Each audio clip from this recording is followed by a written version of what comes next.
네, 우리가 지난주에는 거듭남을 알기 위해서 영생에 대해서 살펴봤습니다. 자, 우리가 마음속에 정리를 해야 됩니다. 예배소서 2장 1절에서 5절 사이에 신약의 성도들이 다시 거듭난다는 그 표현을 하고 있습니다. 자, 그렇게 될 때 이 거듭남은 개혁주의 신학에서 만병통치약이고 구원을 이루는 가장 근간이요 뼈대입니다.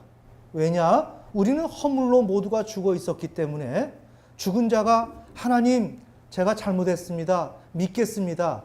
어떻게 말하느냐는 겁니다. 말할 수 없다. 그래서 먼저 구원이라는 것은 하나님께서 살려놓고 본다. 살려놓고 본다. 이게 구원론이에요. 우리가 자꾸만 반복해서 얘기하지만 이것처럼 가짜가 없습니다. 이해가 되시나요? 왜? 지금 창세기로부터 타락이 어떻게 해서 일어났습니까? 하나님을 인정하지 않아서 그대로 타락이 왔고 지금 이 시간까지 사망과 저주 가운데 매여 있습니다. 그렇다면 그 공의로우신 하나님께서 인간들을 구원하신다면 너 이제 앞으로 이런 문제 이렇게 하지 않기로 해 라는 말을 해야 됩니다. 이것을 먼저 이야기하고 나서 살려주든지 그 다음에 그들을 어떻게 해주든지 방안이 나올 것입니다. 아멘. 아멘. 그런데 기독교는 그것이 없습니다. 현 기독교의 교리는 인간에게 절대 묻지 않는다. 인간에게 어떤 것도 책임도 묻지 않는다. 예수님은 모든 인간 죄인들을 위해서 오셨다. 그래서 그냥 그가 어떤 생각을 하든지 상관없다. 피상적인 회개의 이름하에 예수님에게로 돌아오기만 하면 모두가 구원받는다. 예수님은 그렇기 때문에 예수님이 오신 것이다. 하나님은 사랑의 하나님이시다.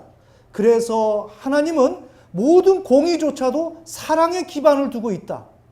그러기에 예수님의 그 피로 말미암아 모든 사람은 구원받는다. 이런 식으로 이야기하면서 하나님과 인간 사이의 창세기 3장에서 벌어졌던 반역의 사건, 이것을 다루는 것을 모든 것을 폐기시켰습니다. 아멘. 아멘. 이것이 현대 신학이에요. 그런 맥락에서 인간이 구원을 얻기 위해서는 창세기 3장에서 우리가 반역을 했습니다. 라는 것을 인간들이 각자가 하나님 앞에 고백하고 돌아서는 회개가 먼저 선행 조건인데 이것을 폐기시키고 무조건 그들은 죽었기 때문에 거듭나야 구원을 얻을 수 있다라고 하는 이 논리를 펴고 있는데 이것이 기독교라는 것입니다. 우리는 그곳에서 신앙생활하고 있습니다. 특별히 개혁주의라고 하면 우리나라에선 장로교, 그죠? 칼빈으로 말하면 칼빈이 장로교의 창시자인데 장로교는 지금 그러한 교리 가운데 있습니다. 장로교뿐일까요? 모든 교단이 세계 기독교가 지금 이렇게 있습니다. 그들이 어떻게 갈까요? 지옥으로 가죠. 왜? 하나님을 인정하지 않았기 때문에. 아멘! 아멘! 자, 제가 이런 말씀을 드리는 이유는 거듭남을 알기 위해서. 이런 맥락 속에서 지금 교회가 거듭남을 구원 교리의 가장 핵심으로 들고 나왔단 말이에요. 그런데 어리석은 기독교인들은 여기에 대해서 반론을 펴지 못하고 그대로 코가 걸려서 끌고 가는 대로 그냥 가는 거예요. 나는 교회를 다니면 된다. 나 하나님께 이렇게 기도하면 된다. 그건 여러분들의 생각이에요. 내가 가지고 있는 그 교리, 내가 창조주 하나님을 인정하지 않았을 때, 독자 이삭을 바칠 만한 그런 결단이 없었을 때, 삶에서 독자 이삭을 바치는 그런 역사가 없었을 때 나는 어떻게 된다? 하나님을 인정하지 않았다. 아멘. 아멘. 그러기에 나는 지옥으로 간다. 그럼에도 불구하고 나를 끌고 가는 대로 그냥 나는 가는 거예요. 왜? 나는 그게 좋아요. 왜? 하나님을 인정하는 것이 나도 싫으니까. 그거 굉장히 골치 아픈 일이니까. 자, 거듭남이라는 것은 우리를 이렇게 하나님 앞에 청산해야 될 것을 청산하지 못하도록 나름의 방식대로 그들이 틀을 잡아놓은 하나의 개념인데 그렇다면 그 거듭남이 이러한 개념을 갖고 있지만 사실 그러냐? 이것을 구약 성경으로부터 시작해서 한번 훑어봐야 된다 이거예요. 그러면 거듭남을 알아보기 위해서는 거듭 태어난다, 다시 태어난다, 위로부터 태어난다. 이게 거듭남이란 말이에요. 그러면 다시 태어날 때는 무엇을 받아야 돼요? 생명. 맞죠? 생명. 그러나 신약 성경에서 다시 거듭날 때는 무엇을 받아요? 영생. 영원한 생명을 받는다 이거예요. 그러면 영원한 생명이 도대체 뭐냐라는 것을 알아야죠. 그죠? 여러분이 교회를 다닐 때 하나님 나의 문제를 오늘 해결해 주세요. 이렇게 교회 다니는 거 아니에요. 그건 두 번째예요. 세 번째, 네 번째. 첫째는 먼저 교리를 알아야 내가 올바로 신앙생활 할 수 있는 거예요. 아멘. 아멘. 자, 그래서 지금 영원한 생명이 도대체 뭐냐? 이런 것을 지금 찾아봐야 돼요. 그러면 영원한 생명은 신약에서 나온 생명이단 말이에요. 그 다음에 구약에서는 지속적으로 영생을 갈망했죠. 그러나 그것이 현실화되지 않았어요. 그럼 구약에서는 어떤 생명? 그냥 생명이 그들에게는 화두였단 말이에요. 이렇게 생명을 가지고 논의를 하다가 결국에는 신구약의 중간기를 거치면서 드디어 신약에 거쳐서 어때요? 영생이라는 것이 예수님의 입을 통해서 나오게 된단 말이에요. 아멘. 아멘. 그리고 요한복음 3장에서 예수님이 거듭나야만 하나님 나라를 볼 수 있고 천국에 갈 수 있다라고 예수님이 말씀하세요. 자, 칼뱅은 어떻게 했다고요? 여기서 나오는 그 거듭남을 구원의 교리로 이해를 했다고요. 그 다음에 인간의 부정성을 처리하는 것으로 이해를 했다고요. 무엇을? 예수님이 거듭남을 말씀하신 것을. 그러나 예수님은 그런 의미에서 구원 교리를 말씀하시고자 하는 것이 아니라 내 하나님이 통치하신다. 복음이 예수님을 통해서 도래했는데 새로운 우주적인 새 질서가 도래했는데 그것을 너희들은 아느냐라는 것을 지금 이야기하는 것이죠. 아멘. 아멘. 유대 땅에 예수님께서 오셨는데 누구로 오셨어요? 메시아로. 선지자, 제사장, 왕으로 오셨단 말이에요. 그럼에도 불구하고 니고데모, 그 시대의 종교 지도자인 니고데모가 예수님을 알아보지 못했단 말이에요. 여기에 예수님께서는 답답해서 정말 구약으로부터 예언된 그 메시아 당사자인 예수님이 오셨는데도 불구하고 당신은 선생입니다. 기적을 베풉니다. 상당히 능력을 베푸는데 당신은 도대체 어떤 사람입니까? 물을 때 한심하고 답답해서 야 니고데모야 넌 왜 이렇게 모르냐? 새로운 시대가 왔지 않느냐? 구약으로부터 말하는 하나님의 나라가 도래했지 않느냐? 종말론적인 하나님 나라가 도래했지 않느냐? 너 왜 그걸 모르냐? 하는 마음에서 종말론적인 하나님의 나라는 영원한 생명을 받아서 거듭나는 세계인데 그것을 설명하기 위해서 거듭남과 하나님 나라를 볼 수 있는 그런 조건은 거듭나야 된다는 것을 이야기한 것인데 이것을 칼뱅은 왜곡해서 구원의 교리, 인간의 부정성을 처리하기 위한 목적으로 제시한 것이 바로 거듭남이라고 이해를 했단 말이에요. 아멘. 아멘. 제가 지난 시간에 얘기한 걸 좀 복습하고 있습니다. 좀 정리가 되시죠?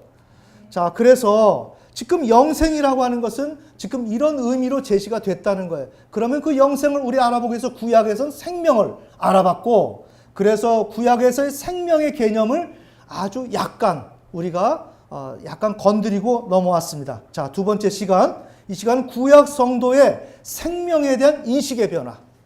자, 우리가 지난 시간에 생명이라는 개념을 가지고 이야기하면서 구약 성도가 생명에 대한 개념을 어떻게 이해하고 있는지 한 가지를 살펴봤어요.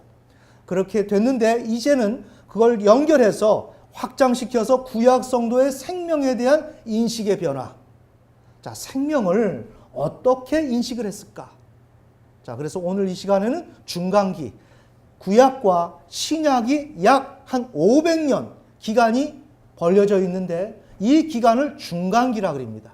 이 중간기 동안에 하나님에 대한 인식, 생명에 대한 인식이 또 변화가 되죠. 그렇게 되면서 신약으로 이렇게 넘어가게 되어 있는 것입니다. 그래서 이번 시간은 구약과 중간기에 걸쳐서 구약의 성도가 생명에 대한 인식을 어떻게 인식을 했는가라는 개념을 좀 살펴보겠습니다. 자, 우리 지난 시간에 살펴봤지만 다시 한번 우리가 정리하는 김에 시편 105편 29절.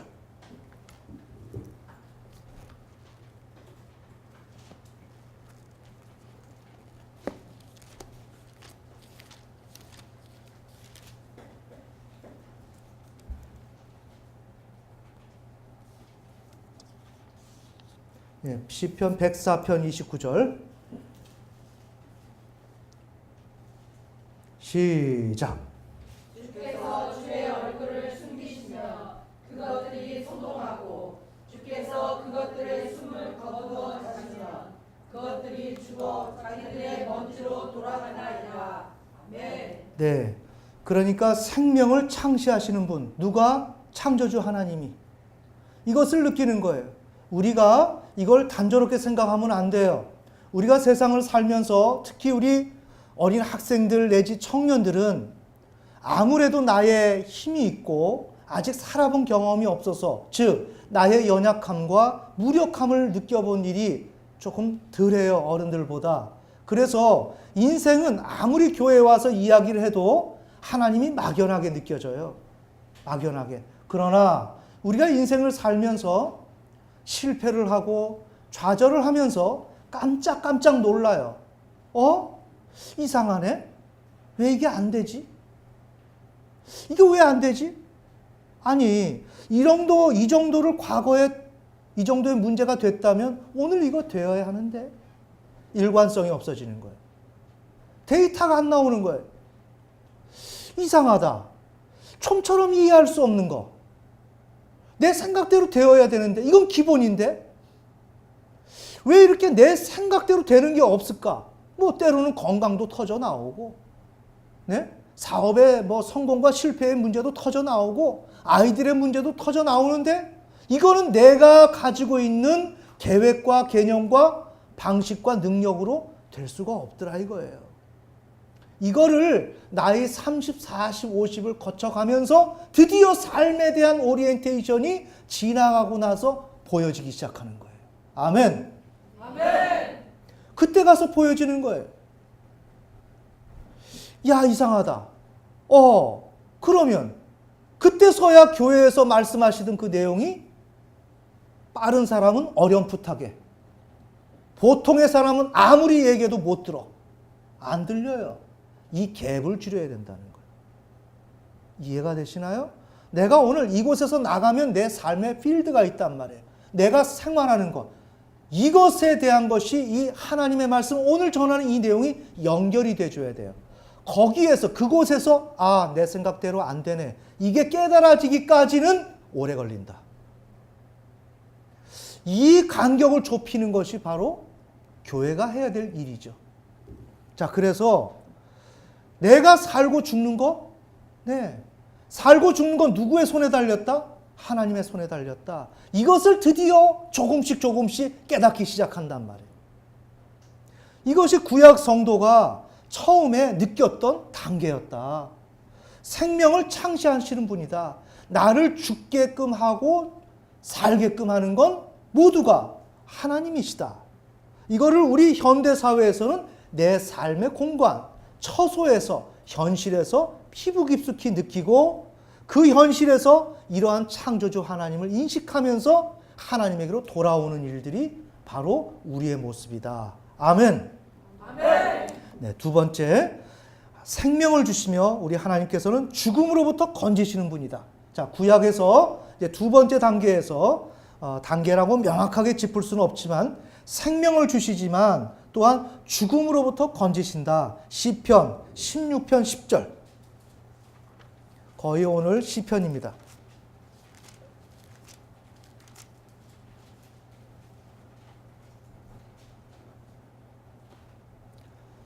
시작.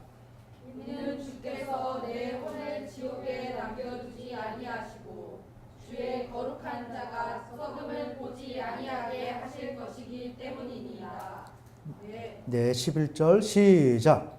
주께서 생명의 행로를 내게 보이시리니 주 앞에는 충만한 기쁨이 있고 주의 오른쪽에는 영원토록 즐거움이 있나이다.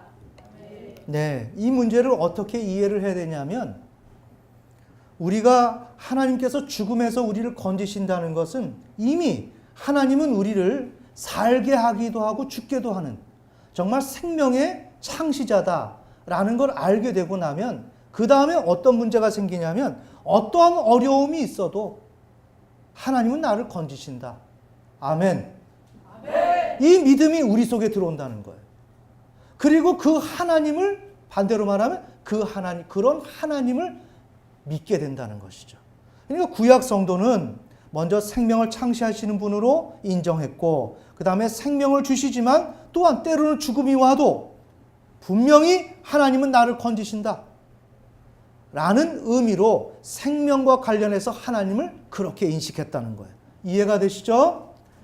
네. 자, 그러면 그 다음은 하나님과 그렇게 하면서도 구약 성도들은 나를 살리시지만, 우리가 신앙에서 돌이켜보면 돼요. 하나님은 나의 문제 모든 거 해결해 주실 거야. 그렇게 하지만 하나님의 응답이 없을 때가 있어요. 맞죠? 네. 아니, 내가 하나님 그렇게 믿는데 왜 여기서 응답이 없는 거야? 이럴 때는 하나님과의 그 교제가 얼마나 중요한지를 몰라서 하나님과 나와의 관계에서 차이가 발생된 거예요. 이해가 되십니까? 내가 아무리 하나님은 나의 죽음 가운데, 내가 죽음의 형편에 있다 할지라도 나를 살리시는 분이다 라는 인식이 있다 할지라도 내가 머릿속에 그 사실만을 가지고 있는 것이 신앙이 아니다. 정말 그렇다면 그 하나님과 내가 온전한 교제를 이루어 줄 수 있어야 된다. 그렇게 온전한 교제를 이룰 때 하나님이 나에게 실효적으로 나의 생명을 관리해 줄 수가 있다. 아멘. 아멘. 그래서 세 번째 단계에서 구약 성도들은 하나님과 교제를 온전히 할 때 하나님은 나를 생명을 주시는 분이다. 이렇게 인식했다는 거예요. 시편 63편. 시편 63편 1절로부터 읽겠습니다. 그래서 시편 63편의 내용대로 보면 하나님과 온전히 교제할 때 하나님이 나에게 생명을 준다는 걸 알아서 시편 기자는 굉장히 갈급함으로 쫓아가는 거예요. 우리의 신앙도 그렇습니다. 하나님과 어떤 교제를 갖느냐, 이것에 따라서 하나님이 나의 생명을 관리해 줄 수가 있다. 시편 63편 1절에서 11절까지 읽겠습니다. 시작.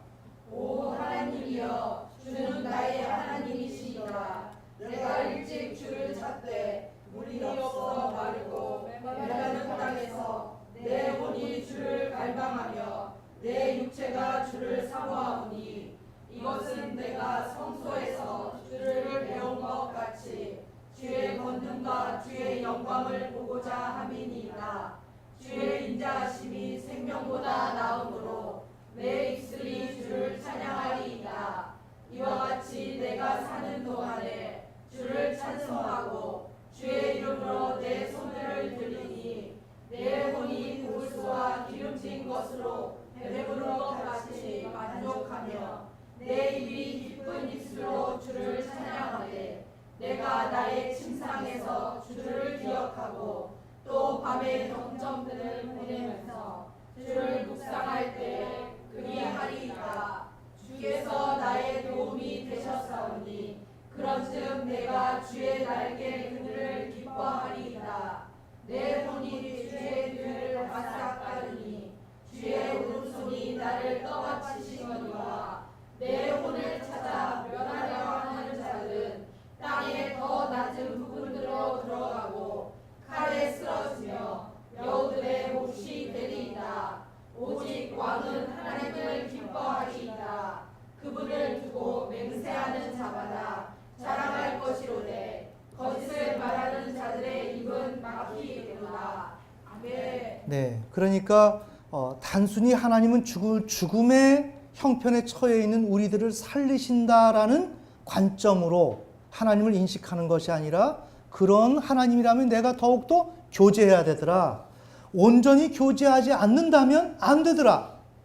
이거를 여기서 시편 기자 다윗은 그것을 깨달은 거예요. 그래서 1절에 보면 하나님이여, 주는 나의 하나님입니다. 내가 일찍 주를 찾되, 얼마나 하나님이 필요했으면, 얼마나 하나님이 나에게 중요하다는 것을 알았으면 일찍 찾느냔 말이에요. 매우 중요한 거죠. 이러한 심중을 하나님은 우리를 아신다. 그 다음에 물이 없어 마르고 메마른 땅에서 내 혼이 주를 갈망하며 내 육체가 주를 사모하오니, 내게 결핍, 생명의 결핍이 있을 때 나는 누구를 찾아요? 하나님이 나에게 모든 것을 주신다는 것을 알아서 거기서 갈급하면서 찾는 거예요. 이것은 내가 성소에서 주를 배운 것 같이 주의 권능과 주의 영광을 보고자 함입니다. 하나님을 보고자 함입니다. 주님과의 그 교제, 주의 인자하심이, 주님의 한결같으심이 생명보다 낫다. 지금 생명에 대해서 얘기하고 있죠. 하나님은 나에 대해서 생명을 관리하시는 분이시지만 나는 어때요? 그 일을 위해서 하나님과 한결같은 그런 관계를 만들어야 되는데 하나님의 인자하심이 내게 있어야 하는데 그것은 뭐예요? 내가 하나님에게 온전히 교제에 들어갔을 때 하나님께서 나에게 한결같은 그런 모습으로 나에게 오신단 말이에요. 이렇게 얘기하는 것은 하나님이 좀 표현이 그래 변덕스럽다. 뭔가 변함이 많다는 게 아니에요. 하나님은 우리가 하나님에게 다가서지 않고 하나님을 인정하지 않을 때는 주님은 임재를 거두십니다. 아멘. 아멘. 내가 불경건한 행동을 하거나 하나님의 뜻대로 행동하지 않을 때는 하나님은 내 안에 계시지만 그분을 적극적으로 드러내지 않는다는 거예요. 그러면 어때요? 하나님이 내 안에 계시지 않는 것처럼 느껴진단 말이에요. 그것은 왜 그래요? 내가 불순종을 할 때, 하나님의 뜻에 따르지 않을 때, 그럼 어때요? 하나님은 나에게 한결같은 느낌이 들질 않죠. 아멘. 아멘. 그런데 다윗은 하나님의 한결같은 것이 너무나 중요하다라는 건 뭐예요? 하나님과의 그 교제가 중요하고 내가 순종을 하는 것이 너무나도 절실히 필요하다. 지금 이것을 얘기하는 것입니다. 아멘. 아멘.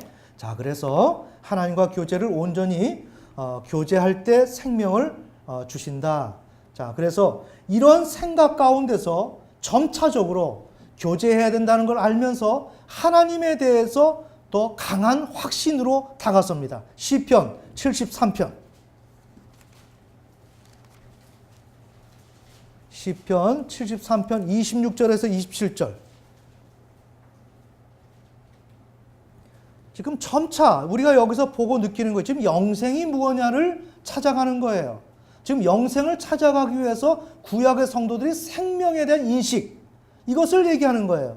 자, 우리가 좁혀봅시다. 영생이라고 하는 것은 지금 칼뱅주의에서는 거듭남으로 우리의 모든 것을 처리하신다. 구원의 문제를. 이럴 때 인간이 해야 될 역할이 전혀 없다는 것을 지금 얘기하고 있고요. 지금 우리가 얘기하고자 하는 것은 뭐냐? 무슨 소리냐? 구약의 성도들이 영생, 생명을 받아들이기 위해서 생명과 관계하는 이스라엘 백성들의 모습을 봐라. 이들은 너무나 절실하다. 구약의 생명이 신약에서 영생이라고 한다면 그 영생을 통해서 거듭남이 주어진다면 칼뱅주의에서는 어떻게 했어요? 그대로 인간은 할 것 없고 생명을 주어서 나를 살려내면 그 다음에서 인간이 반응하는 것이라고 얘기하는데 우리가 생명, 영생을 살펴보는 도중에 느낄 수 있는 것은 왜 이럴까? 구약의 성도들은 생명을 얻기 위해서 이 생명과 관계에서 왜 이렇게 적극적이고 자신의 생명을 담보로 걸고 들어가는 것일까? 아멘! 아멘! 죽음에도 불구하고 하나님을 살리신다는 그런 강한 모험심, 강한 믿음으로 다가서는 게 구약의 성도들이요. 아멘! 아멘! 그 다음에는 어떤 죽음의 저편에서도 하나님께서 나에게 가까이 계신다. 나를 건지실 것이다 라고 하는 강한 확신으로 다가서는 게 바로 구약의 성도들이라는 거예요. 자, 그 모습을 우리가 봅시다. 시편 73편 26절에서 27절입니다. 시작. 내 육체와 내 마음이 쇠약하오나 하나님은 내 마음의 힘이시오 영원토록 내 목시이니이다. 보소서 주를 멀리하는 자들은 망하리니 주를 떠나 음행의 길을 가는 모든 자들을 주께서 멸하셨나이다. 아멘. 네, 자기에게 죽음이 있어요. 내 육체와 내 마음이 쇠약해요. 죽음을 앞두고 있다는 거예요. 내가 그만큼 죽음의 위험을 두고 있다는 거예요. 자, 이렇게 되지만 여기서 어떻게 하고 있어요? 하나님에 대한 강한 확신을 가지고 있단 말이에요. 내게 죽음이 있어도 어때요? 나는 하나님을 믿기 때문에 그 어떤 일이 있을 수 없다. 자, 그러면 우리가 영생으로 가는 길은 뭔가? 이 세상에서 죽어도 나는 하나님이 나를 살릴 것이다. 아멘. 아멘. 이거는 생명에 대한 하나님에 대한 강한 신뢰. 우리의 버전으로 말하면 하나님을 창조주로 인정하는 것. 그리고 경외하고 그분의 말씀에 무조건 순종하는 것. 이런 인식이 있는 사람들이 지금 이런 행동을 하는 거예요. 작게는 아브라함이 창세기 15장 6절에서 내 몸에서 날 자가 후손이 될 것이다, 상속자가 될 것이다 할 때, 우리가 아이가 없을 때, 우리의 필요가 없을 때 하나님께서 나에게 모든 것을 해결해 주실 것이라고 하는 그 창조주 하나님을 믿는 것처럼, 나에게 죽음이 와도 내 형편에 어려움이 와도 하나님께서 건지실 것이다 하는 이러한 믿음을 강하게 믿는 그 믿음, 이것은 바로 우리가 말하는 창조주 하나님을 인정하고 경외하는 것, 이 분위기와 동일하다는 내용을 말씀드리는 것입니다. 아멘. 아멘. 자, 이와 같이 확신 가운데 들어가는 것입니다. 자, 그런데 이런 확신을 어떤 어려움이 있어도 구약의 성도들은 창조주 하나님께서 자신에게 생명을 주실 것을 확신했는데, 이제는 하나님은 하나님이라는 신적 존재의 영광에 참여하는 신자에게 생명을 주시는 분이다. 자, 죽음이 저편에 있다 할지라도 하나님은 나를 살리신다까지 갔죠. 그런 확신을 가졌어요. 이제는 거기서 더 진일보해서 하나님은 하나님이라는 신적 존재자의 영광에, 하나님의 영광에 내가 참여할 때 하나님은 나에게 생명을 주신다. 아멘. 아멘. 매우 귀한 거죠. 우리는 내가 죽음의 환경에 처할 때 하나님 나를 살려주실 거야, 이렇게 생각을 하는데, 이게 대다수의 신자의 믿음이에요. 신자의 상태. 그런데 지금 뭐예요? 하나님의 영광에 참여할 때 내가 생명을 부여받는다라는 거예요. 영광은 뭐예요? 하나님이 드러나는 거. 하나님이 드러나는 건 어떻게 드러나요? 나는 하나님이다, 저분이 하나님이다 라는 식으로 드러나는 거. 그러면 그 하나님이 드러나려면 어떻게 해야 돼요? 작게는 내가 하나님을 인정해야지. 아멘. 아멘. 내가 하나님을 인정해야죠. 내 삶에서 하나님은 누구예요? 나의 주인. 나는 누구예요? 종. 창조주 피조물. 시키면 모든 거 쓰레기 쳐라 알았습니다. 조금도 거북함 느끼지 않고. 알겠습니까? 이거 해라. 아멘. 아멘, 감사합니다. 왜? 피조물이니까. 종이니까. 이럴 때 누가 드러나요? 하나님. 내가 종 노릇을 할 때 하나님의 영광이 드러나잖아요. 내가 종 노릇을 할 때 하나님이 주인이라는 것이 드러나잖아요. 아멘. 아멘. 그럴 때 내가 생명을 부여받는다. 자, 이게 보통 신자들이 걸어갈 수 없는 길이에요. 그런데 구약 성도들이 이러한 하나님에 대한 인식을 언제 했느냐? 70인역 성경 번역 과정 속에서 이것이 하나의 성광처럼 빛이 난단 말이에요. 매우 중요하죠? 자, 이 부분 70인역 이사야서 26장 19절, 이사야 26장 19절 개역 성경 개역 개정에는 이 내용을 김근주 교수가 이걸 70인역 성경을 번역을 했어요. 자, 봅시다. 이사야 우리 개역 개정은 주의 죽은 자들이 살아나고 그들의 시체들은 일어나리라. 티끌에 누운 자들아 너희는 깨어 노래하라. 주의 이슬은 빛난 이슬이니 땅이 죽은 자들을 내놓으리로다. 이러한 성경 본문을 70인역 성경 번역자들이 헬라어로 바꾸게 될 때 인간은 신적 존재인 하나님께 영광을 돌릴 때 뭘 받는다? 생명을 부여받는다 하는 논리를 가지고서 성경을 번역했단 말이에요. 그래서 매우 중요한 거예요. 우리의 의라는 책에서도 기본의 의라는 것이 체다카라고 하는 것이 구약 성경을 통해서 존재하다가 70인역 번역자들이 무엇을 봤어요? 의의 제사와 의의 저울을 만나면서 이게 참 희한하네. 기존의 체다카의 그런 의미가 아니라 의의 제사와 의의 저울에서는 다른 의미를 내포하는 거예요. 그러나 그것을 통합하지 못하고 그냥 두고 지나간 사이에 어때요? 2000년의 시간이 지난 이후 우리가 그것을 재발견해서 재해석을 했단 말이에요. 아멘. 아멘. 이게 우리의 첫 번째 책의 기념비적인 성과예요. 이건 세계 신학사상에 아주 큰 관심을 받을 수밖에 없는 중요한 연구 결과죠. 바로 이런 의미에서 구약 성경이 70인역 번역자들을 통해서 헬라적 사고를 가지고 70인역 번역자들은 헬라적 사고를 가지고 번역을 한 거거든요. 그렇게 했을 때 그들은 어떤 관점을 했느냐? 인간이 신적 존재인 하나님께 영광을 돌릴 때 그들이 생명을 부여받을 수 있는 것이야. 즉 하나님은 그런 자에게 생명을 주시는 분이야 라는 것을 여기다 담아냈단 말이에요. 한번 봅시다. 죽은 자들이 일어날 것이고 무덤에 있는 자들이 일으켜질 것이며, 자 고백을 하고 있죠. 무덤에 있는 자들이 일으켜질 것이다. 창조주 하나님을 인정하잖아요. 아멘. 아멘. 하나님을 인정하는 거예요. 하나님을 신적 존재의 영광에 참여하는 거예요. 조금 이따 설명드리겠습니다. 그래서 땅에 있는 자들이 기뻐할 것입니다. 이는 당신께로부터 오는 이슬이 그들을 고칠 것입니다. 하나님께로부터 오는 이슬이 그들을 고칠 것이라는 거예요. 자, 중요합니다. 이게 헬라적 사고란 말이에요. 그러니까 다시 말씀드립니다.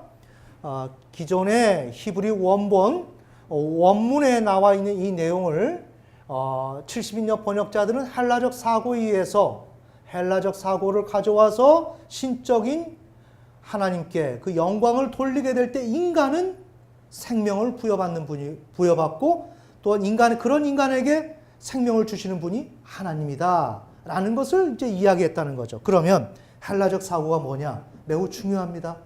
이것을 알아야 앞으로 신약 성경으로 넘어갈 때 영생이라는 개념이 어떻게 지금 만들어지는지를 우리가 알 수가 있다는 거예요. 여러분 재밌어요? 네. 자, 그러면 이 내용은 어디서 나왔느냐? 그리스 철학의 우주론적 사고. 김균진의 예수와 하나님 나라 20페이지에서 22페이지. 자, 이건 여러분이 필요하면 사볼 수도 있어요. 네.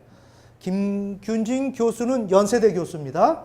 자, 그래서 그리스 철학의 우주론적 사고. 자, 그러면 지금 우리가 이걸 얘기하는 건 뭐예요? 구약에서 신약으로 넘어갈 때 중간기.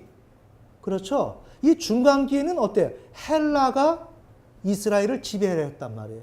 그렇죠? 그러니까 그리스 문화가 지배를 하고 있고, 그러니 그리스 철학이 강세를 띠고 있는 것이고, 구약의 성도들이 그리스 철학을 영향을 받게 되겠죠. 그게 바로 70인역 번역자들이죠. 그래서 70인역 번역자들이 이와 같이 해석을 했다는 것이죠. 그러면 70인역 번역자들이 참조했던 그리스 철학의 우주론적 사고가 과연 무엇이냐라는 것을 간단하게 도식화시켜서 설명을 한번 해봅시다. 예, 첫째, 신이 있습니다.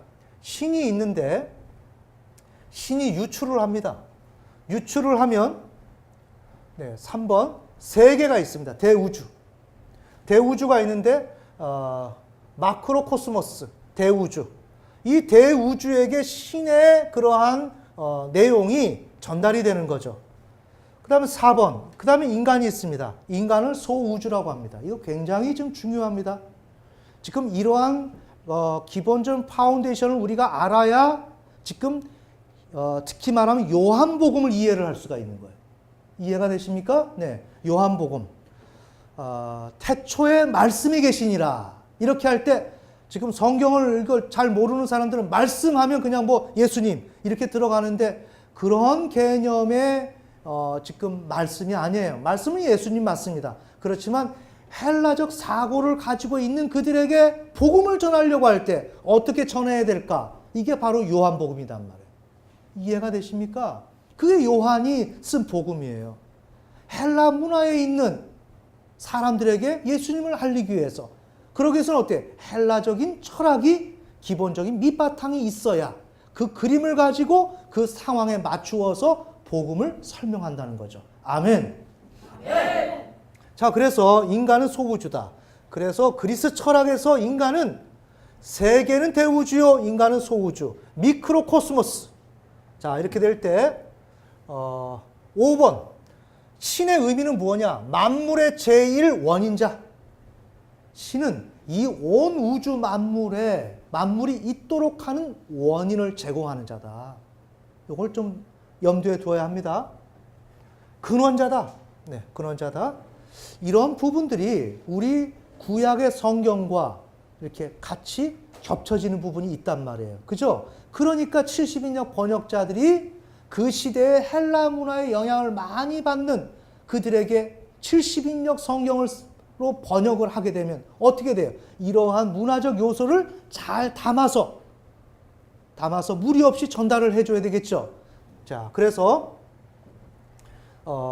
신은 이렇게 원인자고 근원자다.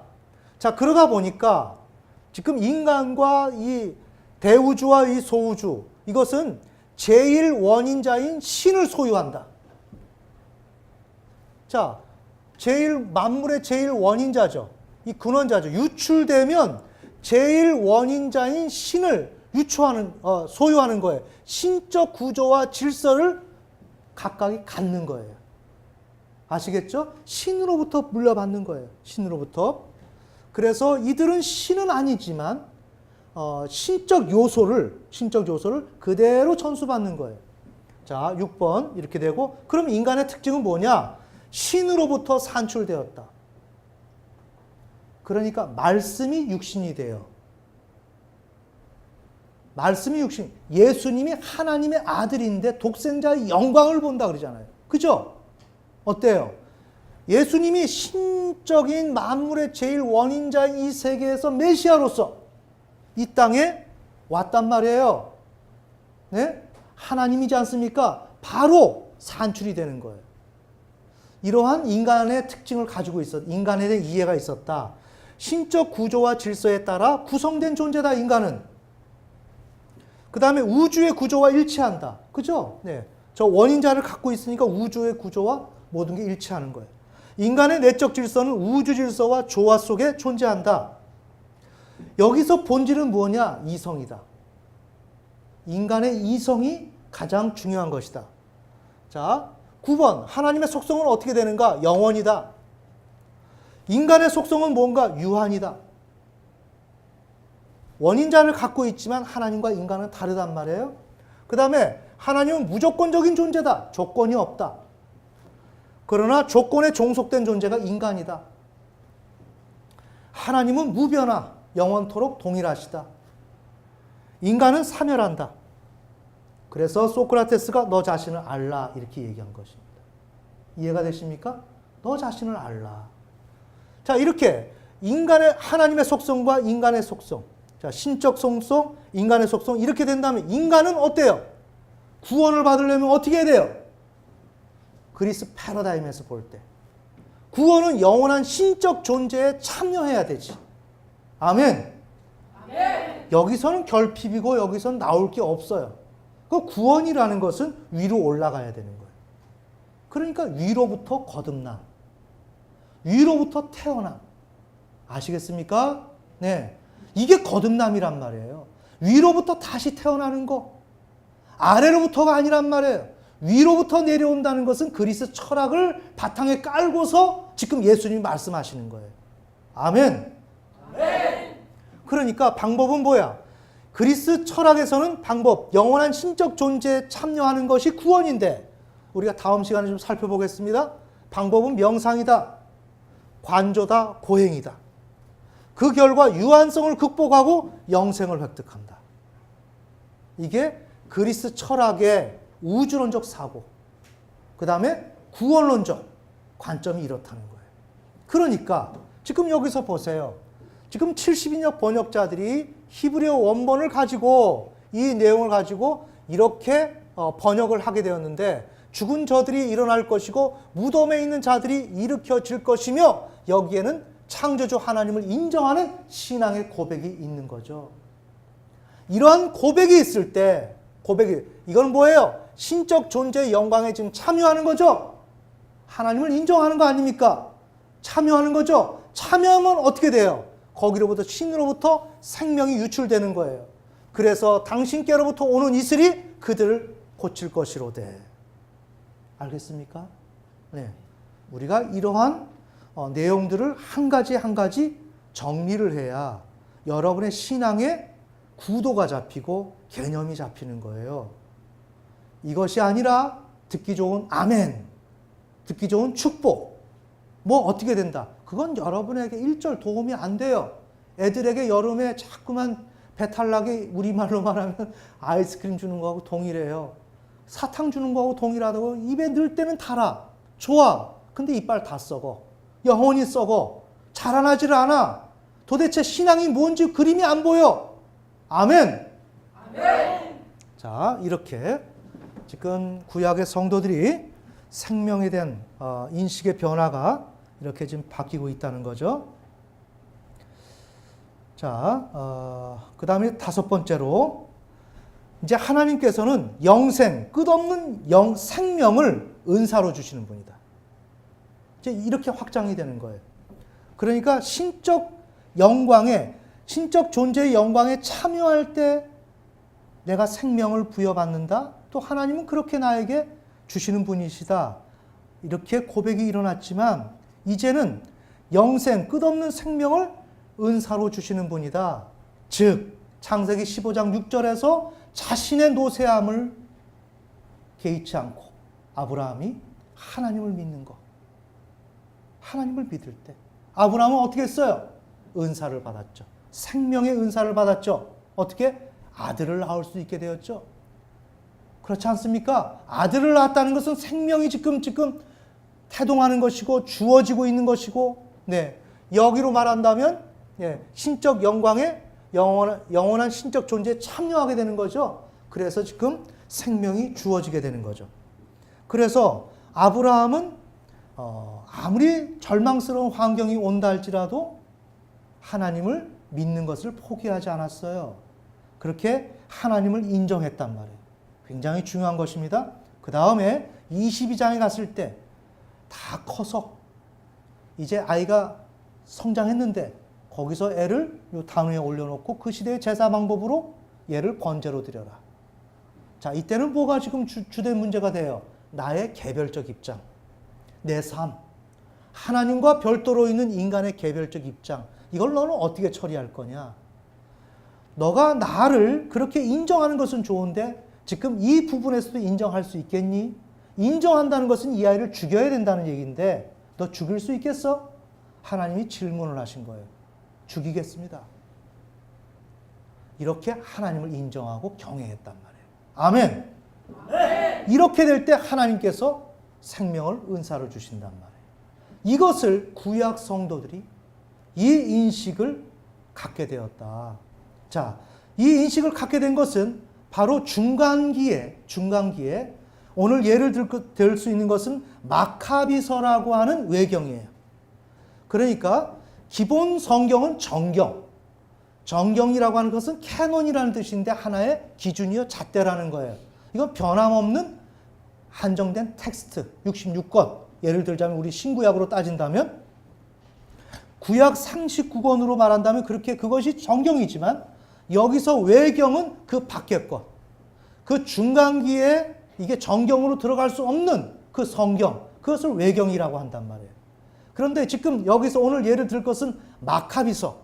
마카비가 그리스가 이스라엘을 지배하게 될 때 거기에서 유다 마카비가 셀류커스 왕가와 대립을 하게 되는데 왜? 그들을 핍박하니까 이스라엘을 거기에서 항거하면서 여호와 신앙에 대한 것을 아주 진실하게 어필을 해요. 그래서 마카비 그 전투에서 그들이 이깁니다. 이겨서 당분간 왕조를 이제 설립하게 되는데 그 가운데서 마카비서에서 이런 내용들이 아주 잘 나와 있어요. 자, 그래서 하나님 앞에 이렇게 창조주 하나님을 끊임없이 인정하게 될 때 하나님은 나에게 생명을 은사로 주실 것이다. 은사로 주시는 분이다. 이거를 신앙을 고백한 자들이 예를 들자면 마카비서에 나온단 말이에요. 이해가 되시죠? 자, 그러면 제가 하나를 좀 몇 가지 사례가 있는데 우리에게 매우 중요한 내용이기 때문에 제가 좀 읽어드리겠습니다. 마카비서는 주전 2세기 말엽에 쓰여졌습니다. 근데 셀류코스 왕가의 니카노르, 니카노들의 대 유다의 마카비 이렇게 지금 대결이 붙었습니다. 전투가 벌어졌는데 셀류커스 왕가의 나카노르가 유대인을 이제 위협을 합니다. 그래서 굴복시킬 목적으로 유대인들의 아버지 라지스를 체포해와라.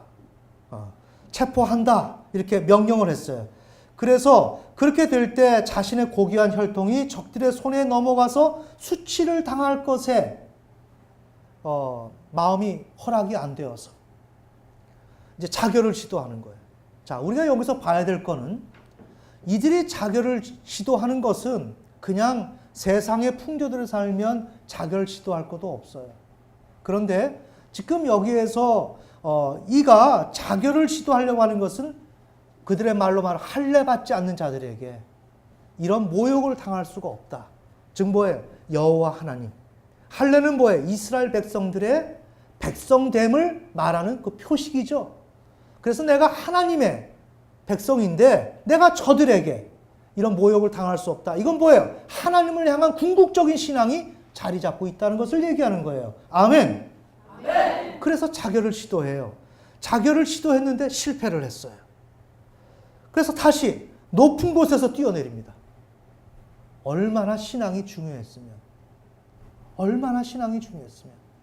이와 같이 내가 하나님을 죽기까지 인정하면 하나님은 나에게 그런 나를 배신하지 않는다. 나를 무시하지 않는다. 하나님은 어떤 방법이든지 나에게 응답하신다. 아멘. 아멘. 자, 이런 인식이 있었기 때문에 뛰어내립니다. 그런데 그래도 숨이 완전히 꺼지지 않은 거예요. 완전히 꺼지지 않았어요. 그래서 마카비서 2서 14장 45절 46절에 나오는 내용입니다. 피가 솟아나고 상처가 심한데도 군사들을 해치고 달려가 가파른 바위 위에 올라섰다. 그리고 피가 다 쏟아지자 자기 창자를 뽑아내어 양손에 움켜쥐고 군사들에게 내던지며 생명과 목숨의 주인이신 분께 그것을 돌려주십사 탄원하였다. 그는 이렇게 죽어갔다. 이해가 되시나요? 네. 죽지 않아서 다시금 자기가 자기의 그 창자를 움켜쥐고서 그러면서 죽음으로 달려드는 거예요. 그들에게 수치를 당하지 않기 위해서. 자, 여기서 보세요. 생명과 목숨의 주인이신 분께 그것을 돌려주십사. 뭐예요? 여기. 영원한 신적 존재에 지금 참여하고 있죠? 자, 이것도 헬라적 사고가 밑바탕에 깔렸단 말이에요. 마카비서. 이해가 되죠? 헬라에 지금 종속되어 있고 지배를 받고 있는 그 시간이기 때문에. 그때 마카비서에서도 창조주 하나님을 인정할 때 생명을 은사로 받을 수 있다라는 인식이 지금 주류를 이루고 있는데 그렇게 받는 방법은 어떤 어떤 패러다임을 가지고 있느냐? 그리스 철학을 밑바탕에 깔고 있다는 거예요. 내가 하나님을 이와 같이 죽음을 무릅쓰고 하나님을 인정에 들어가고 있죠. 인정에 들어가면 하나님께서는 생명과 목숨의 주인이신 분께서 나에게 그것을 돌려주실 것이다. 아멘. 아멘. 이게 창조주 하나님에 대한 신앙이다. 여기서 짚고 넘어갑시다. 창조주 하나님을 이렇게 절대적으로 인정할 때 그들은 무엇을 받을 수 있다고 생각했어요? 생명을 은사로 받을 수 있다. 거듭남을 은사로 받을 수 있다. 지금 거듭남의 문제가 자기 존재 자체를 완전히 걸고 하나님을 인정할 때 내가 영생을 얻어서 거듭날 수 있는 이런 것으로 구약 성도들은 생각하고 있었다. 아멘. 아멘. 그런데 중세 시대를 지나서 칼뱅이라고 하는 사람이 난데없이 나타나서 하는 말이 뭐다? 거듭남은 인간에게 어떤 조건도 요구하지 않는다. 이해가 되십니까? 어떤 조건도 없다. 왜? 그는 죽었으니까. 왜 이 죽은 자들이 지금 난리를 부리고 있어요? 왜 칼뱅은 눈이 없나요? 칼뱅 성경에는 구약 성경이 없어요? 없는 거예요. 여러분이 지금 우리 교회를 잘 봐야 하는 것입니다. 그래서 불신자인 니체는 그토록 기독교인을 모멸스럽게 생각했습니다. 왜? 생각이 없으니까. 아예 생각을 못해. 그냥 가자는 대로 그냥 끌려가는 거예요. 노예. 이해가 되십니까? 우린 그곳에서 벗어나야 하는 거예요. 참된 신앙을 가져야 하는 거예요. 여러분이 참된 신앙을 가지려고 노력해서 현실을 보면 이해할 수 없는 광경이 펼쳐져 있다는 거예요. 그게 바로 지금 그 광경을 제가 보여드리는 거예요. 아멘. 아멘. 지금 생명을 하나를 받는다라는 것은 너희들이 말하는 대로 거듭나기 위해서 하나님 생명 주시는 거 아니야. 이 생명이라는 것은 하나님 앞에 창조주 하나님을 인정해 들어가게 될 때 그들이 생명은 인간인지라 정말 하나님을 인정해 들어가면서 어떤 상황에서라도 하나님은 나를 살리실 것이다 라는 그러한 생각에서 생명이 등장하고 영생이 등장하는 거고 신약에 들어서 거듭남이 등장하는 것이다. 아멘. 아멘. 이 본질이 개신교에서 완전히 없다. 이 설교는 여러분이 다시 볼 수 있겠지만 다시 돌려보란 말이에요. 제가 틀린 소리를 하는가? 이것이 틀린 소리가 아니라면 누가 틀렸어요 지금? 한국 기독교, 전 세계 기독교가 틀렸단 말이에요. 전 세계 기독교는 마귀의 종에 지금 묶여 있는 거예요. 마귀가 주인이단 말이에요. 하나님을 섬겨야 될 기독교가 마귀가 말하는 그 내용에 매여서 잘못된 교리 체계 가운데서 그들도 죽고 가야 할 성도들도 다 죽이고 있는 것이 세계 기독교가 지금 하고 있는 일입니다. 아멘. 아멘. 거기에 지금 제가 단 한 사람이 얘기하는 거예요. 이 얘기가 틀렸으면 이 제기하라는 거예요. 저는 이것을 신학적인 성경적 바탕 위에서 지금 아주 꼼꼼하게 지금 설명을 하고 있는 거예요. 자, 우리가 또 봅시다. 우리가 창조주 하나님을 인정하는 거. 그럴 때 우리가 하나님 말씀에 순종하는 것이고, 그때 하나님은 나에게 생명을 주신다. 그걸 은사로 주신다. 이런 헬라적 패러다임 속에서 지금 마카비서는 쓰여지고 있어요. 자, 그때 좀 제가 읽겠습니다. 이 책은 구약으로 읽는 부활신학 김근주 교수, 웨스트민스터 신학대학교 구약 교수였습니다. 김근주 교수인데 그가 구약으로 읽는 부활신학이라는 책을 썼습니다. 그 페이지 114페이지로부터 제가 좀 읽어드리겠습니다. 저의 어떤 관점이 생생하게 살아있지는 않아요. 그래서 제가 그냥 어느 일부분을 참조하려고 이 책을 구입을 해서 읽었는데 그 중에서 우리가 좀 변경해서 이해할 부분이 있기 때문에 제가 말씀드립니다. 마카비 2서 7장은 안티오코스 박해가 시작되어 수많은 사람들이 살해당할 때 한 어머니와 그녀의 7 아들이 모두 한날에 순교하는 상황을 묘사하고 있다. 매우 중요하죠. 마카비서는 우리 정경에 들어오진 않았지만 외경에 있지만 정말 그들이 죽음과 어려운 환경 속에서 사투를 벌이면서 어떻게 하나님을 인정했는지에 대한 그 생생한 기록들이 여기 적혀 있는 거예요. 그런데 이들이 안티오코스 박해가 있으면서 한 가족이 몰살되는 것입니다. 이때 그들이 창조주 하나님을 인정하는 거예요. 그러면서 하나님은 오늘 우리를 살릴 것이다. 어떤 거? 지금 이 땅에서 죽게 되니까 생명을 찾으면 무엇을 찾아야 돼요? 영생. 맞죠? 영생을 찾아야죠. 이제 영원히 사는 것을 찾아야 될 거 아닙니까? 우리는 하나님을 믿을 때 이 땅에서 아무런 것도 나에게 주지 않아도 나는 믿는다. 왜? 하나님은 신실하신 분이기 때문에, 하나님은 창조주 하나님이기 때문에 나에게 그 어떤 일이 있어도 내가 정말 믿을 수 없고 내가 좀 힘들어지고 때로는 뭔가 결핍된 것 같이 느껴진다 할지라도 결핍될 것이 없다. 왜? 그분은 온전한 하나님이기 때문에 그런 의미에서 나는 이 땅에서 죽어도 나는 영원토록 살 것이다. 그런 의미에서 영생이 지금 등장하고 있는 거예요. 아멘. 아멘. 자, 이제 한 가족이 몰살당합니다. 이때 왕은 이들을 체포하여 채찍과 가죽끈으로 때리면서 돼지고기를 먹을 것을 강요하는 거예요.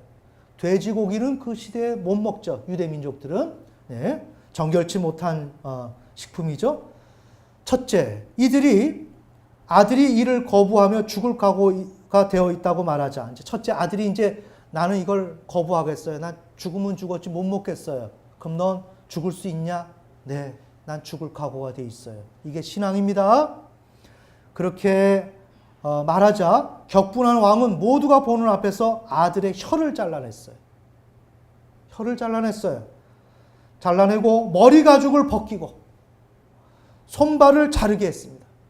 자, 이런데도 우리가 하나님을 믿겠습니까? 그래서 우리는 순교 연습을 해야 되는 거예요. 알겠습니까?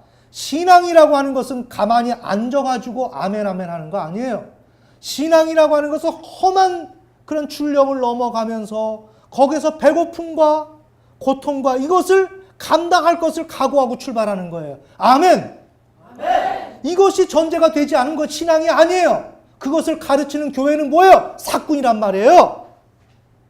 이것을 분명히 알아야 돼요. 왜? 하나님을 인정하는 것을 가르치지를 않고 있잖아요. 그들에게 삶에 조금의 어려움이 있으면 뭐예요? 시험 들지. 하나님이 안 계신가? 신적 존재에게 영광을 돌려야 나에게 생명이 온다는 그 차원으로 가지 못하고 있어. 죽은 자를 살리시는 하나님께서 나에게 생명으로 은사를 주신다는 것을, 은사로 생명을 주신다는 것을 몰라. 신앙의 경지가 다르단 말이에요.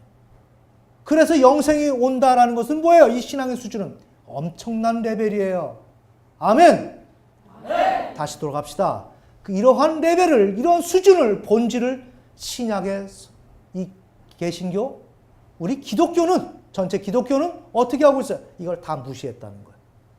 인간이 믿음을 갖는 것조차도 하나님께로부터 온다. 믿음도 인간의 요소가 아니다. 그 비유를 손이라고 말하자. 손을 뻗친 거 여기에 이성이 있냐? 없다.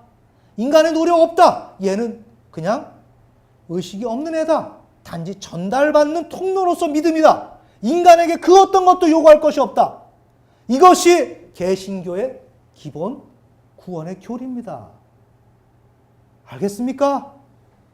지금 인간이 하나님 앞에 생명을 바쳐도 시원찮을 판인데 내가 그걸 바칠 수 있느냐 없느냐, 그 길을 갈 수 있느냐 없느냐 하는 게 나에게 중대한 문제인데 이거는 완전히 없애버리고 믿음을 갖는, 그 알량한 믿음을 갖는 그 마음속에서 갖는 것조차도 인간이 해서는 안 되고 하나님이 주셔야 한다라고 얘기하는 것이 하나님의 교회입니까? 마귀의 교회입니까? 이런데도 감이 안 오면 안 돼요. 알겠습니까?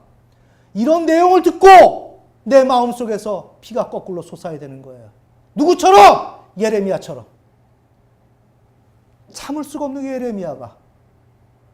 아무리 유다가 바벨론 포로로 잡혀간다, 멸망당한다 말을 해도 이들은 안 믿어. 그 애국까지 쫓아내려가서 그들을 설득시키지만 안 믿어. 자기의 방식대로 얘기하는 거야. 왜? 내가 살려고. 우리입니다. 우리의 마음속에 어떠한 죽음과 어떠한 피해 보는 거 생각하지 않아.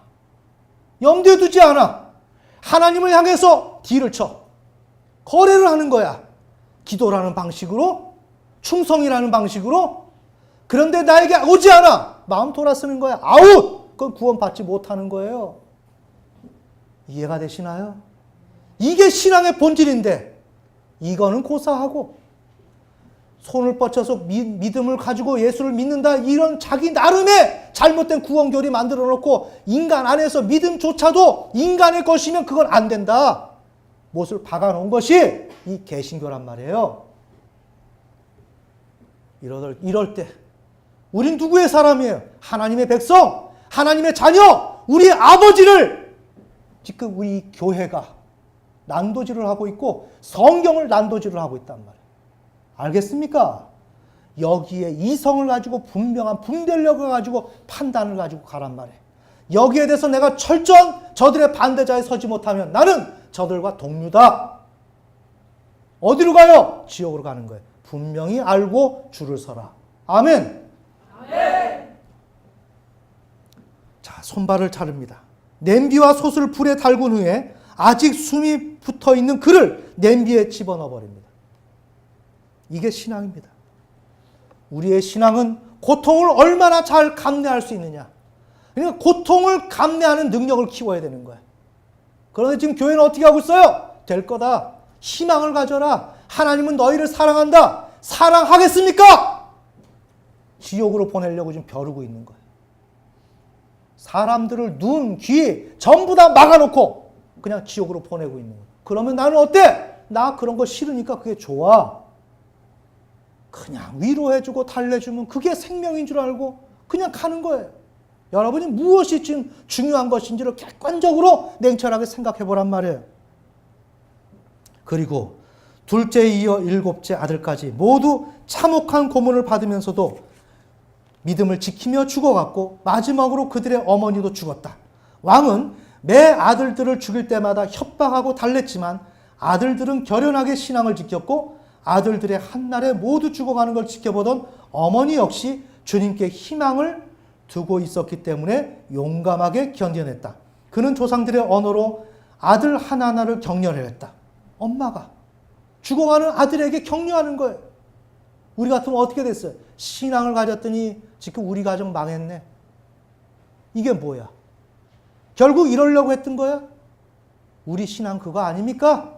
이거 어떻게 비유가 되겠습니까? 구원은 이런 자들이 받는 거예요. 아멘!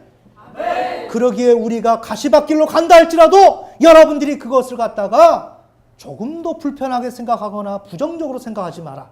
이건 나에게 영광의 길이다. 이것이 있기에 나를 견인해주고 나를 견제해주고 나를 나대하게 만들어주는 것이 바로 하나님이 예비하신 이 가시밭길이다. 아멘! 아멘! 이것을 여러분이 분명히 알아야 되는 거예요. 그는 조상들의 언어로 아들 하나하나를 격려했다. 고결한 정신으로 가득 찬 그는 여자다운 생각을 남자다운 용기로 북돋아주며 아들에게 힘을 주었다.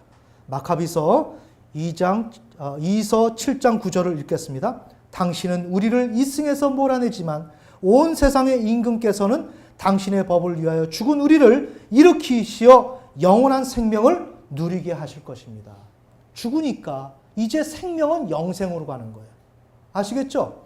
영생이 아니면 또 다른 곳으로 가는 거예요. 끝이 없는 거예요. 왜? 나는 하나님을 믿으니까. 나는 창조주 하나님을 인정하니까. 내 생명이 불로 던져진다 할지라도 나는 그 하나님을 인정하니까. 이게 신앙이라는 거예요. 이런 자들에게 영생이 필요하고 이런 자들에게 대비된 것이 생명이요 영생이지. 이것을 다 빼버리고 구약을 온데간데 없고 거듭남 나오니까 다시 태어난다 그랬어? 다시 태어나는 거야? 자, 태어났으니까 그 전에 죽었지. 죽은 자가 무슨 말을 해? 지금 이런 얘기를 하는 거예요. 부끄럽지 않으세요? 이게 기독교입니다. 이건 부끄러운 일입니다. 매우 초라하고 속된 말로 쪽팔리는 일이에요. 이거는. 이걸 가지고 내 평생에 인생을 바쳐서 신앙을 하는 거예요. 아시겠습니까? 그래서 어디로 가? 지옥으로 가. 그걸 책임질 거야? 책임 안 져. 여기서 그 당신 틀렸어 말을 하면 대답 안 해. 우리 보고 이단이라 그래. 이단이라고 해라. 마카비서 2장 7장 2서 7장 11절. 이 지체들을 하늘에서 받았지만 분명한, 지금 헬라적 사고 있죠? 하늘에서 받았어요. 그분의 법을 위해서라면 나는 이것들까지도 하찮게 여기요. 그러나 그분께서 다시 받으리라고 희망하오. 우리 형제들은 잠시 고통을 겪고 나서 하나님의 계약 덕분에 영원한 생명을 누리게 될 것입니다. 자, 아울러 첫째 아들의 죽음 후에 어머니와 아들들이 서로를 격려하며 나누는 말이 있습니다. 첫째 아들이 죽었어요. 모세께서 백성에게 경고하시는 노래에서 주님께서는 당신의 종들을 가엾이 여기시리라 하고 분명히 밝히신 것처럼 주 하나님께서는 우리를 지켜보시고 우리에게 참으로 자비를 베풀 것입니다. 영생을 베풀 것입니다. 이와 같이 가족들이 한 명 한 명 떠나갈 때 하나님의 말씀을 붙들고 분명히 영생을 바라보고 창조주 하나님을 인정하고 들어갔다.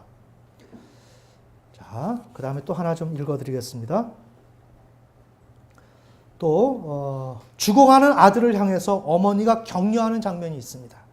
이것은 마카비 2서 7장 22절에서 23절입니다. 너희가 어떻게 내 뱃속에 생기게 되었는지 나는 모른다. 너희에게 목숨과 생명을 준 것은 내가 아니며 너희 몸의 각 부분을 제자리에 붙여준 것도 내가 아니다. 그러므로 사람이 생겨날 때 그를 빚어내시고 만물이 생겨날 때 그것을 마련해내신 온 세상의 창조주께서, 신앙이 분명히 나오죠. 창조주 하나님을 인정하는 신앙. 이게 구원의 기본이란 말이에요. 이게 신약으로 넘어가서 바울 사도에게서는, 바울 서신에서 분명히 나오는데, 이것을 해석하는 이 기독교인들이 이러한 사상을 완전히 빼버리고 아주 난도질을 해서 잘못된 성경으로 만들어 놓고 있어요. 아시겠습니까? 구약으로부터 신앙은 뭐다? 창조주 하나님을 인정하는 것이에요. 여기 분명히 살아있잖아요. 온 세상의 창조주께서 자비로이 너희에게 목숨과 생명을 다시 주실 것이다. 너희가 지금 그분의 법을 위하여 너희 자신을 하찮게 여겼기 때문이다. 너의 개별적 입장을 무시했기 때문이다. 그렇기 때문에 하나님께서는 너희에게 생명을 주실 것이다. 왜? 너희가 그렇게 하면서 하나님을 인정했기 때문에, 순종했기 때문에. 그러면 하나님이 너희에게 생명을 주실 것이다. 영생을 주실 것이다. 근데 너희는 지금 죽지 않느냐? 그러니까 너희에게 영생을 줄 거야. 분명히 믿어. 어떤 일이 있달지라도 나는 믿어. 왜? 그분은 하나님이니까. 아멘. 아멘. 이게 하나님께서 아담에게 주문했던 거예요. 이 일이 처음에 어그러진 겁니다. 그래서 인류가 죽음과 사망과 죽음 가운데 매여 있던 거예요.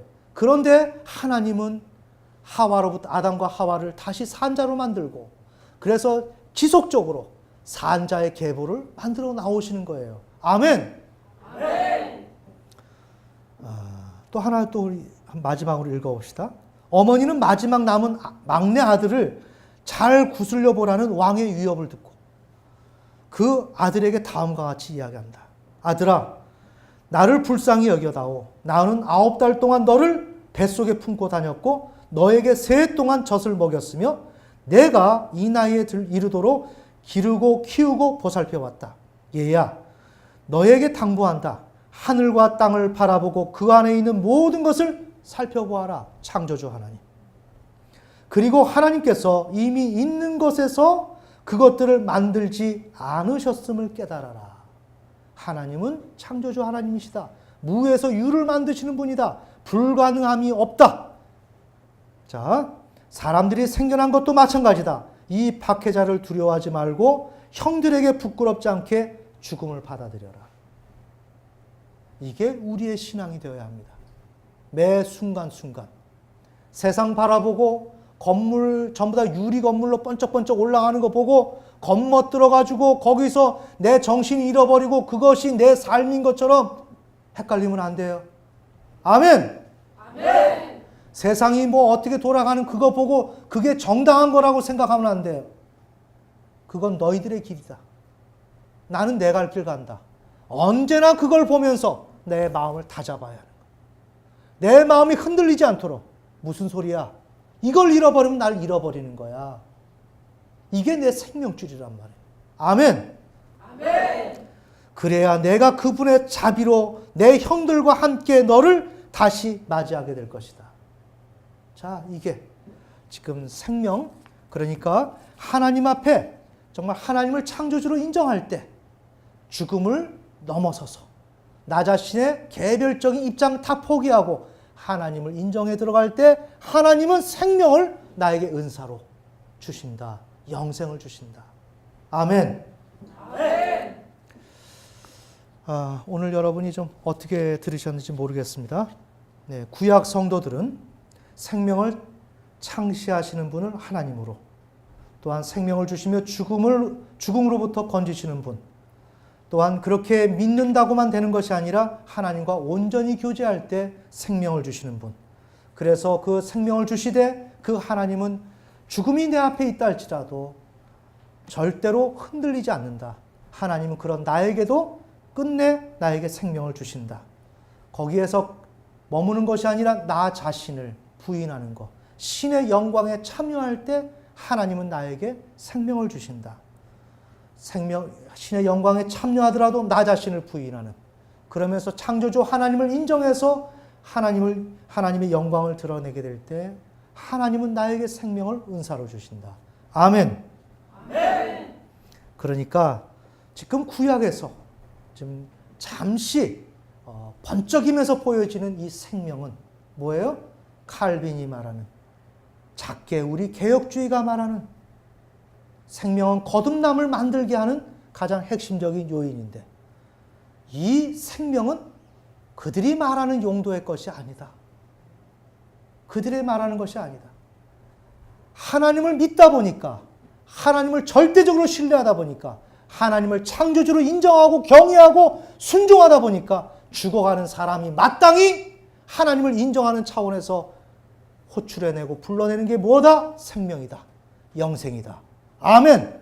아멘. 이러한 논지를 분명히 갖고서 우리 다음 시간에는 헬라적 사고, 그 생명이 어떻게 조회가 사상가들을 통해서 어떻게 정립되어 왔는지 그것을 보고 그 다음에는 신약 성경에서 구약 성경의 생명이 어떻게 연결되고 또한 바울 사도를 통해서 이 조회라는 영생이 어떻게 다루어지는지 이런 개념들을 잘 살펴보면서 거듭남의 정체성을 살펴보고 그 거듭남을 통하여 과연 거듭남이 인간을 모든 것을 다 갱신하는 용도로 인간의 부정성을 치료하거나 그것을 해결해주는 용도로 거듭남이 등장이 됐느냐 아니면 거듭남은 어떤 본질로서 존재하는 것이냐 하는 것을 정확한 그 위상을 찾아보는 시간을 갖겠습니다. 다 같이 기도하시겠습니다.